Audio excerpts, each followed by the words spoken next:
Hello, today we're going to do Aerospace 101, and I'm going to focus. There's three different types of maps that the aerospace units can fly on, and the three of them are space, atmospheric, and air to ground. In this video, I'm going to focus only on the space and atmospheric. Then in Aerospace 102, I'll do the air to ground. Okay, so if you're like me and you follow the lore about tech and you read the novels, you know that almost every planetary assault starts off with a space battle. Whether it's at the jump point, or if it's coming down towards the planet, and you're on the outside, like in the moon where the moon orbits type of place. There's always some conflict where the planet is trying to destroy your units before you even get to the ground.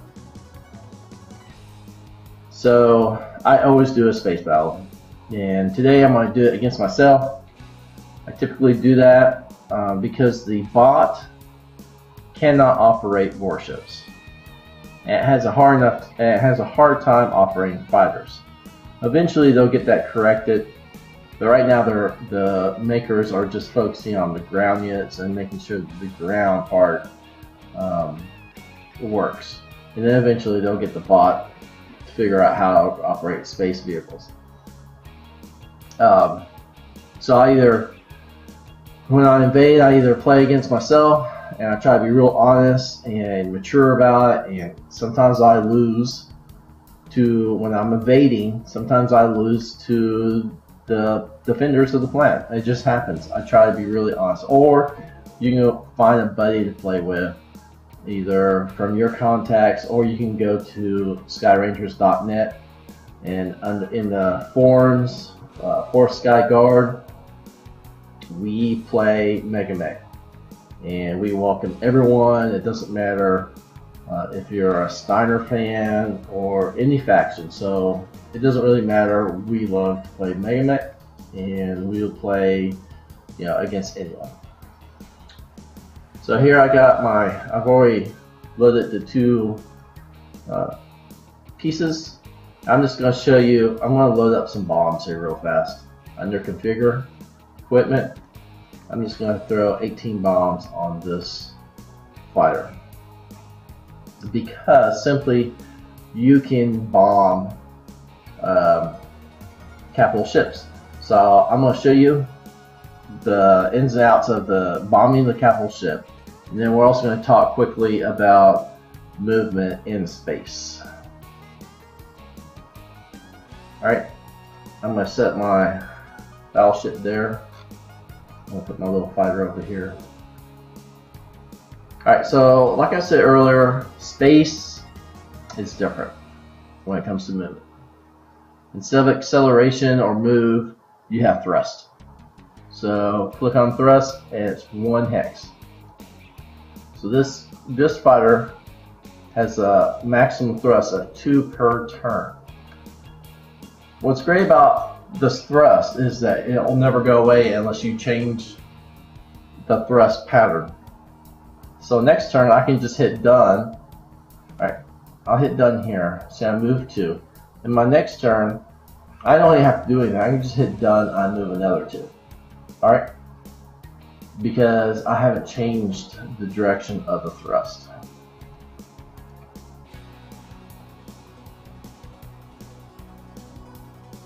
Alright, I'm not going to move the battleship for this exercise. Alright, so I can move 2 and be right on top of the battleship. Or I can also add another two thrusts. So now I'm moving 4 hexes. And I'll continue to move 4 hexes until I change the thrust. Alright? Just the same, you'll notice a little bit of similarity to the air to ground campaign. Whereas you have to fly over the target, and you have to make sure that your head, the front of the vehicle, flies over your target first in order to bomb it. Alright, so I just select the battleship. It's really simple. You select space bomb, and then you fire. And then this little thing comes up, and you can select how many bombs you want to drop. And like I said before, it's just one little fighter against a big bad battleship. It's not really going to do much damage. And my pilot is average, so I don't expect anything. I missed anyway. But that's how you bomb. You know, it doesn't help that the battleship has all that good stuff. And that's how you bomb. Now I want to talk about the movement. I don't care about the battleship. Alright, so like I said before, I can continue going. I can add another 2 thrusts and go 6 out and keep on going. If I wanted to get back here to make another attack run, there's an easy way and there's a difficult way. I'm going to show you the difficult way first, and that would be to turn. So I can turn left. Now my nose is facing this way. But if I hit done, I would just move my 4 hexes and just be facing that way. So I'll be flying sideways basically, and that's not good. So you want to thrust. You want to thrust, and as you notice, the arrow starts moving towards the way of your nose.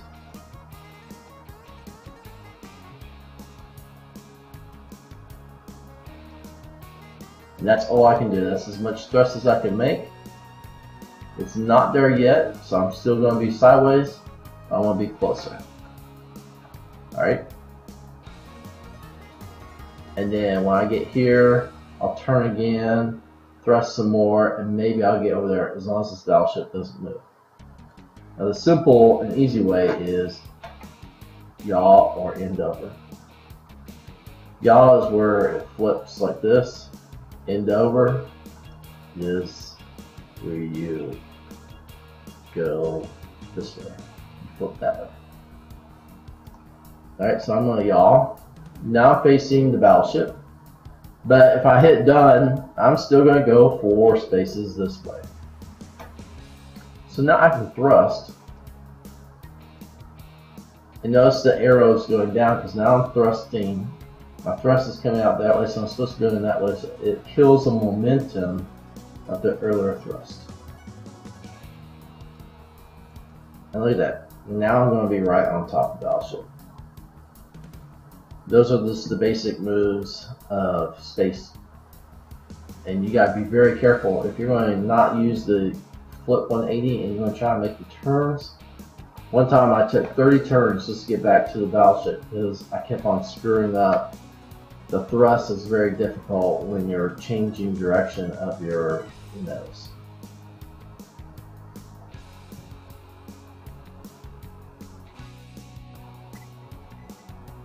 Okay, now we're going to do the atmospheric battle.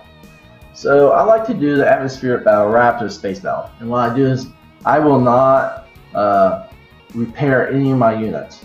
So whatever units come out of the space battle are the ones that are going to go into the atmosphere. And then if there is any enemy left, like if they retreat or whatnot, I'll send them back out. And then there might be, since we're in the planet's atmosphere, then I can bring conventional fighters or whatnot out and use those also for extra defense. And then with the atmospheric, you can drop down to level 1 or I mean that's as far as you can go down, so you can't land on the ground.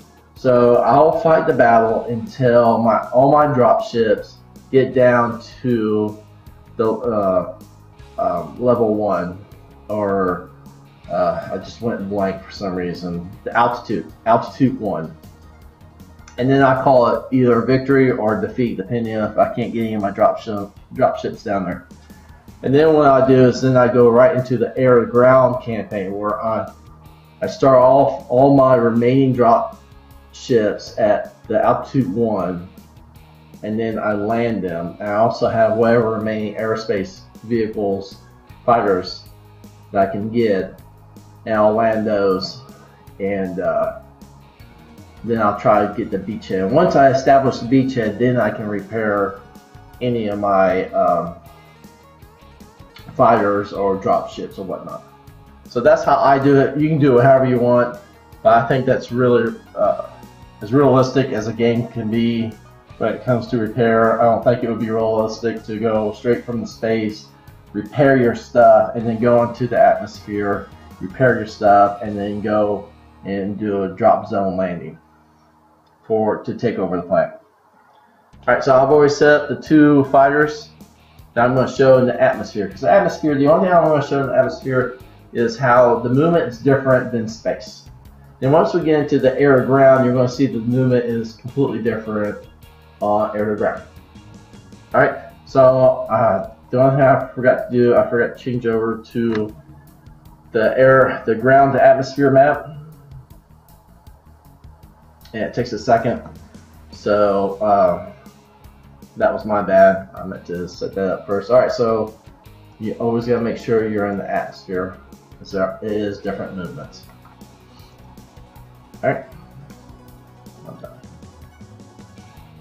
Now I love to run in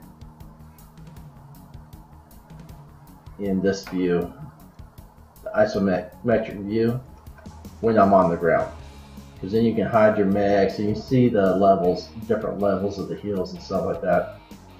But when I'm flying 30,000 feet in the air or whatever, it's a distraction. So I put it back to the regular one. And I think most people are used to this because that's what the battle mech maps came as. They didn't have all the different levels. You had to buy that stuff extra and stuff and whatnot. So I am just going to put this enemy here, and I'm going to put my guy here. Doesn't really matter. Alright. Now I can let the bot do movement here. It will move the enemy planes, but it's not really good. It moves it like it moves a mech. It's terrible. So you still want to try to play either against yourself or with a friend. Alright, so now that we're in, I forgot.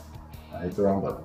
Now we're in to accelerate. Now we're doing acceleration instead of thrust. But you're still kind of doing it like in space, where one acceleration is one hex. Alright? So, boom, I'm done.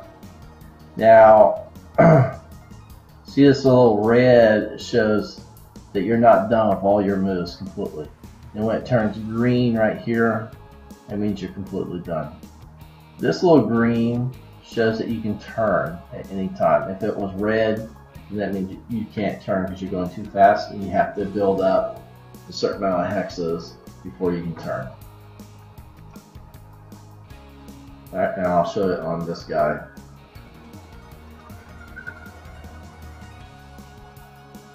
Alright, the one thing I'm going to show you with this guy before I move is maneuver.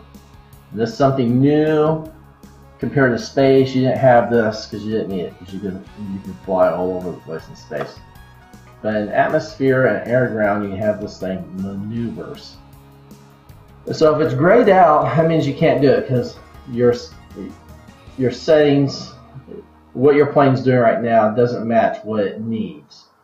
Alright, so I could do a split S, a hammerhead, or a half roll. You ask yourself, well, what the heck is a hammer roll? Well, in the Aerospace rule book, the second edition, it has it listed. And a hammerhead, if I want to do a hammerhead, I would have to have a pretty good pilot because it's modifier 3 before you roll it. And it remains in the same hex, but I can change the facing to 180 degrees. That's pretty cool. So I'm just basically flipping around, and I will be like facing this way. Alright, there's a split S. The split S, I lose 2 altitude levels by in the maneuver facing any hex. So I can really, that's probably what I'm going to use right now, because then I'll be facing the the other guy. This VIFF I've never used, but I think I'm going to try. It's mainly for these units, the VTOL units. And you can fly, you stop all of a sudden, and you gain 1 altitude. Alright, so I'm gonna split S. And I want to split S, and I want to face that way.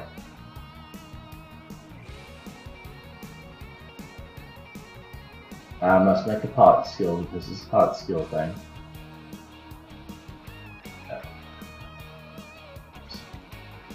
Then I move 1 because I still have 1 more